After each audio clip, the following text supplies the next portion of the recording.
à Guédiawaye Ahmed Aïdara fu mu toll nii moom mooy le maire de Guédiawaye Aliou Sall nangu na defetam si kanam ku mel ni Ahmed Aïdara loolu tamit surprise wala loo mën a comprendre. xam nga bët lu koy fàtt du ko gis parce que Aliou Sall demoon na ba naagu xeeb loolu Ahmed Aïdara est-ce que xam nga Aliou Sall campagne buntu maire la toog teg tantam tey mu recevoir transporteurs yi soo mu recevoir jeunes yi ginnaaw soo mu recevoir femmes yi toog ci chaise am toog di recevoir moom loolu la doon campagne yi benn yoon la génn mooy ba mu demee ci benn télé de la place donc mu loolu mooy wane ne tey jii ba mu koy jëm même instant boobu Ahmed Aïdara mi ngi def ay caravane am aussi. du mel ni Malick Gakou la gënoon ragal Guédiawaye que Ahmed Aïdara. waaw mais loolu moo tax man la bët lu koy fatt du ko gis tey dem na ba tey Ahmed Aïdara yaakaar naa ni 19h tàqali ko ak Aliou Sall te dafa yàgg gëm ni. Ahmed dafa yàgg gëm ni Aliou Sall c'est un maire importé. waaw loolu koy yàgg na ko. Guédiawaye waa doomu Guédiawaye ñoo ko war a mën a defar moom mu jug jël loolu tuddee ko Guédiawaye laa bokk. taayiwu si benn yoon nag depuis Ahmed Aïdara boo xoolee depuis 2016. mi ngi ci li terrain bi daan na financer ay jeux ay femmes si ay GIE. daan na liggéey au moins sur le terrain tout le temps am doole tamit média bi nga xamante aussi moom la nekkoon mu si daan def benn règlement de compte dama ko daan wax si revue de presse yi sax parfois. ku bind lu ndaw ci Aliou Sall dina ko tàll bu mu rëy. donc loolu lépp combat la bataille la mais Aliou Sall tamit. mosoon nañ dem sax justice ah. waaw mosoon nañ justice revue de presse ak yooyu. yooyu amoon na ci mais taxul mu bàyyi benn yoon. ba yàlla dogal tey jii mu may ko ndam Aliou Sall félicité ko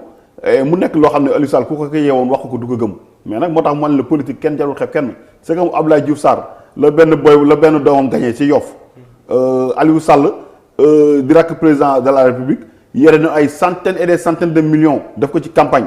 ku ñëw ku nekk enveloppe bu ne mu joxe moo lee wane aussi askan bi boo yoree sa xaalis dinañ la ko lekkal ba mu jeex bu voté jotee ñu dem votel keneen loolu aussi jeunes yi nga xam parce que ñu si bari tey yi ay primo votant lañ moo tax tey aussi ñu bari changé tendance bi jeunes yi tamit génn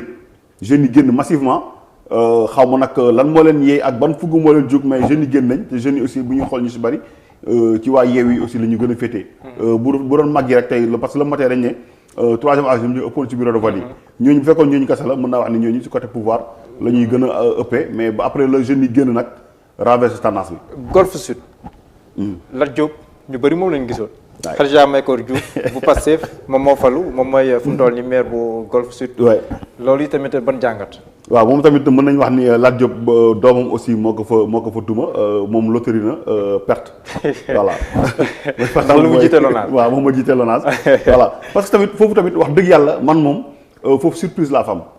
parce que dama ne aussi quand même Lat Diop doole gu mu amoon dem ba romb ñoom nee na Fatoumata Tall nga xam ñoom la xëccool foofu.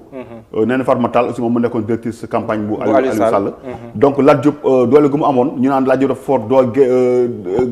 golf moo fa am doole. xam nga Aïda Sow Diawara di maire sortante aussi jàppale ko. moom aussi wax dëgg yàlla voilà foofu kenn mënu loon miser ni kii dina gagné mais comme lu ma wax ak askan wi ñoom. xamuñu Khadija Mahécor ñoom lu ñu xam mooy liste bu verte bi am picc bi ñoom loolu lañ xam man même sama yaay sax ba muy dem di voté moom nee na man xaw ma lan mooy moom Patte d'Oie lay voté mu ne man xaw ma sax kuy maire man daan naa gis maro fas bi ma jël dugal. waaw moom. voilà lijjantiwul sax kan mooy maire bi. donc tamit élection yi noonu lay demee si ñu bari ñoom xamuñu tey jii ni Khadija lañ ci def wala ñoom nañu xool daal fas bi rek ñoom ñu jël dugal.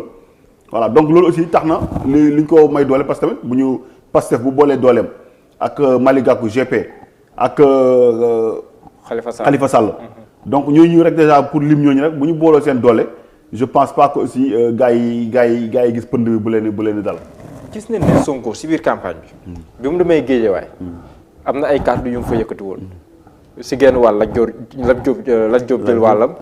Aliou Sall jël wàllam ndax jàpp nga ne kàddu yooyu noonu ak déplacement bi Sonko defoon ak Guédiawaye ak waa Yewwi Askan Wi yëpp d'une manière générale ndax jàpp nga ne loolu ça a pesé sur la balance ça a été déterminant. si ça a pesé parce que tamit loolu day gën a mën a wax nit ñi que ni Khadija mi Ousmane Sonko moo ko votel ku ko votel mooy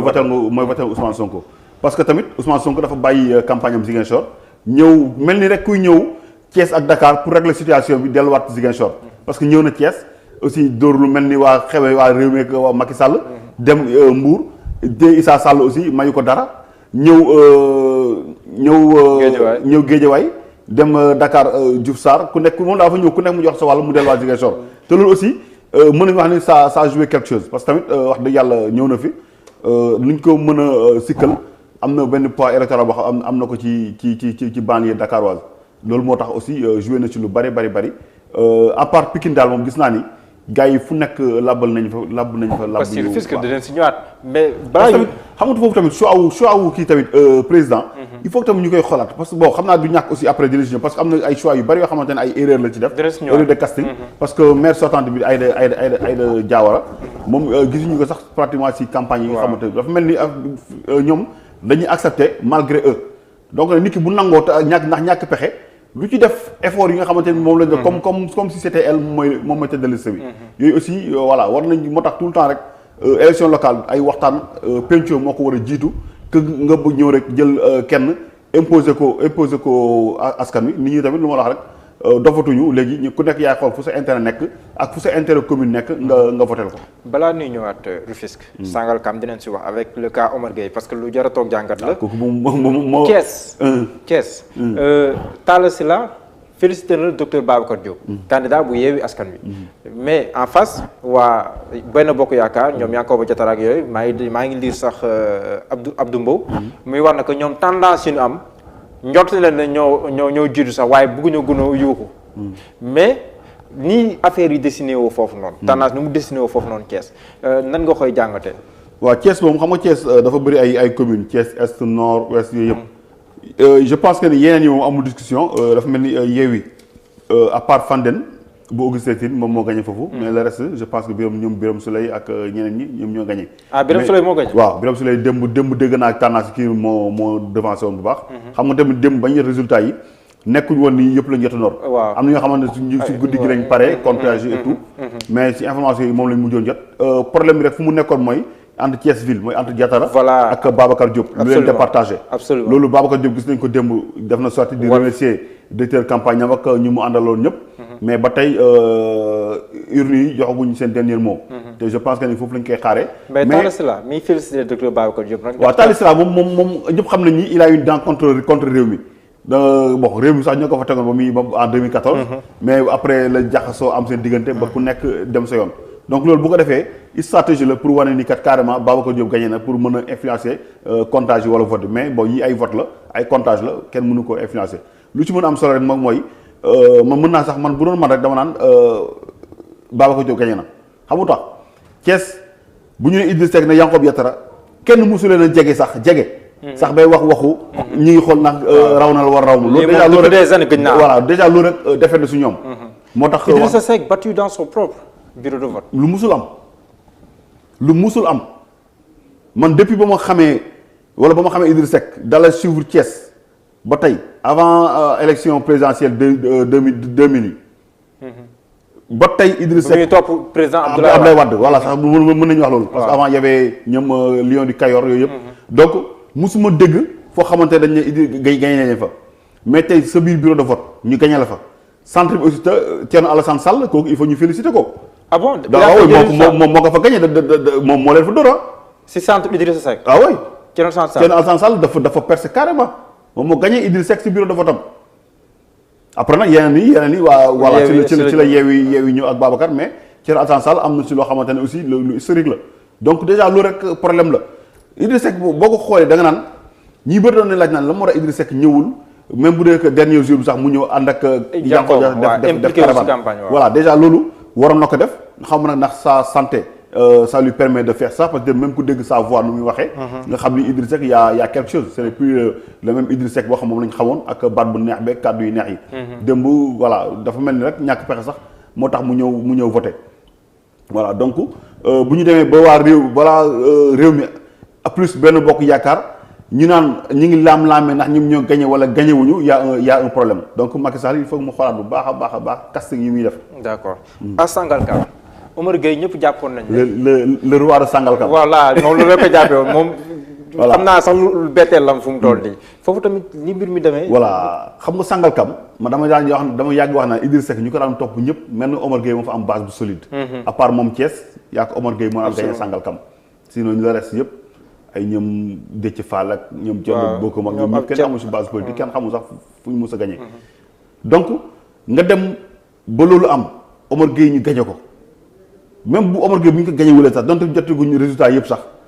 le fait que muy jege kenn rek. waaw loolu defetam la. waaw parce que moom ay. effort bu def nañ plate couture la ko jël nañ Sangalkam boole ko ci Bambilor jaxase foofu. côté yooyu yëpp pour yaakaar ni aussi mën na nekk c'est à leur faveur malheureusement wax dëgg yàlla population yi tamit wax dëgg léegi. population justement est-ce que loolu tamit. fayu la est-ce que voilà parce que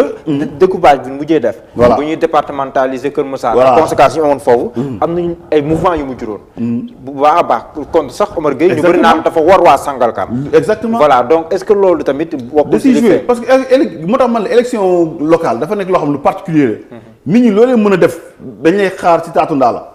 parce que xam nañ ni tey jii li muy def nii yëpp tey jii lu Idrissa Seck moo ko wax naan nit ki buy koccal nen ñaar la ci soxla baxal wala omelette voilà donc loolu nit ñi loolu la ñuy comprendre woon ci moom mais nag dañ leen léegi nañ taxaw di ko fa di ko seetaan xam nga léegi réseaux sociaux yi ak télé ci poche kenn sonnatul léegi donc gars yi soxlaatuñu ay ñëw si Sénégal di wax wala dem feneen ak feneen di wax lu ñuy wax léegi si seen réseaux sociaux lañ koy waxee def seen live conscientiser nit ñi donc moo tax léegi lu waay def dañ naan taxaw di la seetaan di la xaar saatu ndaa la mais nag Omar Gueye mooy aussi porte-parole du gouvernement. moo tax ñoom ñëpp après nag seen taxawaay. non loolu dinañ si ñëw conséquence si gouvernement bi. foog mu defaraat sape yi. non dinañ si ñëw loolu kay moom dinañ si ñëw.